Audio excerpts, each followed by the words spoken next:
আপনার 4টি কথা কখনোই আপনার আত্মীয় স্বজনকে জানাবেন না। সবার সঙ্গে অবশ্যই আত্মীয়তার সম্পর্ক বজায় রাখবেন, তবে এটাও মনে রাখতে হবে সব আত্মীয় কিন্তু এক নয়।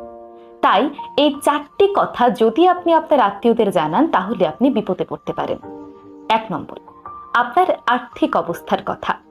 কখনোই আপনার আর্থিক অবস্থার কথা আপনার আত্মীয় স্বজনকে জানাবেন না। আপনি যদি খুব দরিদ্র হন তাহলে সেটা বুঝতে দেবেন না। যদি তারা একবার বুঝতে পারে আপনার কাছে টাকা পয়সা খুবই কম আছে, তাহলে অনেক সময় তারা আপনাকে ছোট করে কথা বলবে কিংবা আপনাকে কষ্ট দেবে, বিভিন্ন জায়গায় আপনার গুরুত্ব অনেক বেশি কমিয়ে দেবে। আবার আপনার কাছে যদি অনেক বেশি অর্থকড়িও থাকে তাহলেও সেটা খুব বেশি শো অফ করতে যাবেন না। অনেকে আছেন আপনার সমৃদ্ধ অবস্থা দেখে আপনাকে নিয়ে ঈর্ষা করতে পারে এবং সেই ঈর্ষা থেকে আপনার বিভিন্ন ধরনের ক্ষতিও তারা করতে পারে।